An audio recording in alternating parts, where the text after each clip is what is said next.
미 국무부 레드 프라이스 대변인은 최근 중국 공산당이 러시아에 무기를 공급하거나 러시아가 제재를 회피할 수 있도록 지원한다면 혹독한 대가를 치르게 될 것이라고 말했습니다. 이에 19일 오늘 자오리젠 중국 외교부 대변인은 미국은 마치 세계의 경찰처럼 처신하는 작태를 깊이 반성해야 한다고 지적했습니다. 달리 말하면 미국이 전 세계 안보에 구석구석 관여하려 하는데 과연 어디까지 감당해낼 수 있겠느냐는 것입니다. 중공이 이런저런 자만을 갖게 된 이유가 무엇일까요? 전략 및 국제문제연구소의 수석 고문인 제랄드 F. 세이브는 최근 러시아, 중공과 서방의 관계가 날로 악화되고 있는 가운데 시진핑과 푸틴이 전통적인 이념 대립인 동서축을 떠나 선진국과 개발도상국을 가르는 남북축을 따라 글로벌 권력 구조를 재구축하려 한다는 분석을 월스트리트저널에 기고했습니다. 최근 한 러시아 금융회의에서 푸틴의 태도는 한결같이 직설적이고 자신만만했고 러시아 경제가 서방의 제재를 견뎌냈다고 자평했습니다. 또한 러시아 우크라 전쟁이 드러낸 국제관계의 중대 변화를 미국과 그 동맹국들이 소홀히 했다고 말했습니다. 푸틴은 이제 세계는 새롭게 강력한 중심을 형성했다고 주장했습니다. 세이브는 푸틴이 우크라이나 침공을 통해 글로벌 각국이 중시해야 할 부분이 무엇인지를 부각시켰다고 했습니다. 푸틴은 우크라이나 침공으로 자신의 입지가 위태로워질 수 있다는 걸 잘 알고 있었지만 남북축을 따라 새로운 외교, 경제 및 안보 네트워크를 구축함으로써 손실을 만회하고자 했습니다. 그는 푸틴의 움직임 관련 주요 열쇠가 바로 중공이라고 언급했습니다. 중국 공산당은 이미 여러 해 동안 이 남북축을 따라 아시아, 라틴 아메리카 및 아프리카의 무역 및 투자를 대대적으로 전개해 왔습니다. 푸틴 역시 이런 방면의 움직임에서 상당한 진전이 있었습니다. 러시아가 인도에 석유를 대량으로 팔고 파키스탄에 천연가스를 파는 것이 그 사례입니다. 러시아 우크라 전쟁으로 엄청난 압박을 받고 있는 아프리카와 아시아의 일부 국가들은 러시아의 에너지와 식량을 적극적으로 구하려 합니다. 현재 어떤 결과가 나왔을까요? 3월 러시아의 우크라이나 침공을 규탄하는 유엔 결의안에 35개국이 기권하거나 반대표를 던졌습니다. 유엔 인권이사회에서 러시아를 축출하는 안건에서도 58개국이 기권했습니다. 앞서 아프리카 연합의 마키살 사무총장은 푸틴에게 식량과 비료를 더 달라고 간청했습니다. 무엇보다도 브릭스 국가 중 4개국은 러시아의 우크라이나 침공에 대해 한사코 입을 닫고 있습니다. 조지타운대 외교스쿨 안젤라 스탠트 교수는 푸틴은 침공을 준비하며 천연가스를 중국에 보내는 등 일사불란한 대비를 해왔다고 말합니다. 중공을 한 배 태우기 위해 지난 2월에는 시진핑과 우위에는 한계가 없다는 공동선언도 남겼습니다. 동시에 중국과 라틴 아메리카 간의 무역도 증가세입니다. 그러나 이 새로운 축에서 미국과 동맹국들이 여전히 우위를 유지하고 있음은 분명하다고 세이브는 말합니다. 서방 동맹국들의 결속력이 훨씬 더 강하다는 이유를 듭니다.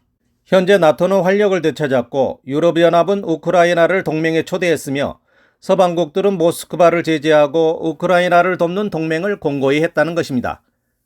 미국 역시 중러의 도전에 맞서 한일 호주 연합전선 구축에 성공했습니다. 그에 반해 중국과 러시아는 진정한 의미의 친구라기보다는 이해관계에 따라 움직이는 관계에 가깝다고 봅니다. 월스트리트 저널 기사는 중국과 러시아는 양국 사이의 모순으로 장기적 협력 관계를 맺기는 어려울 수도 있다고 분석합니다. 로버트 게이츠 전 CIA 국장은 의회에서 미국 정부와 민간 부문이 중국과 러시아가 활발히 추진하고 있는 분야에 대해 투자를 확대할 것을 제안하며 의회에 혁신적인 아이디어를 내놓을 것을 촉구했습니다. 전 세계은행 총재 로버트 졸릭은 미국이 국제기구와 협력을 확대하고 기권국들의 필요와 불만을 이해하고 더 나은 무역관계를 구축하고 광범위한 외교 태세를 갖출 것을 제안했습니다. 기사는 새로운 외교 게임이 시작됐다며 러시아 우크라 전쟁 이후에도 게임은 계속될 것으로 내다봤습니다. 다음 뉴스입니다.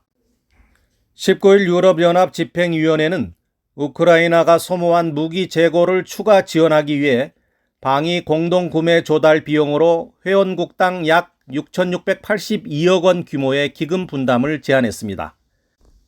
AFP 통신은 유럽연합이 이런 방식의 기금 설립을 제안한 것은 이번이 처음이며 이 기금이 앞으로 2년간 EU 예산으로 운용돼 각국의 무기 재고 보충을 도울 것이라고 보도했습니다.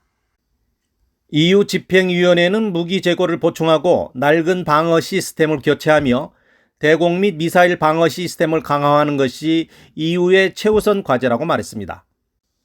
또한 우크라이나 전쟁으로 무기 소모가 더 늘어나는 경우 최소 3개 EU 회원국이 무기 구입을 요청하면 이를 수락하기로 했습니다.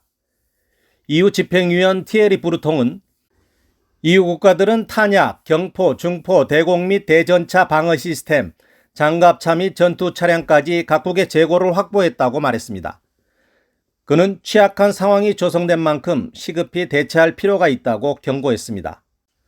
그러나 프랑스가 주도한 EU의 국방기금 조성 계획이 최근 몇 년 동안 진전돼 회원국들이 작년 약 10조 5,600억 원 규모의 기금을 조성하기로 동의한 바 있습니다. 이는 19일 유럽연합의 제안과는 별도의 기금입니다. 마지막 소식입니다. 정권 전복을 선동한 혐의로 구속 기소된 구이저우 대학 경제학과 양샤오정 전 교수의 법정 심리가 7월 29일 구이양시 중급병원에서 열릴 예정이라고 위첸왕이 전했습니다. 양 전 교수는 스촨성 바중 출신으로 서남 재경대에서 경제학 박사 학위를 받았습니다. 최근 몇 년 동안 시사 문제 관련 공개적으로 연설하고 논평했다는 이유로 구이저우 경찰로부터 지속적으로 경고와 감시를 받던 양 교수는 2017년 대학 측으로부터 강의 중단 조치를 통보받았고 2018년에 강제로 해직당했습니다. 양샤오정은 지난해 5월 인터넷상에 공산당과 정부 인력들의 막대한 씀씀이를 비판하고 육사 테난먼 사태 당시 중학생 사망자 수를 발표했다는 이유로 중공 당국에 지명 수배돼 6개월 동안 도피 생활을 하다 결국 체포됐습니다. 현재 양샤오정은 자신의 죄를 인정하고 있지 않습니다.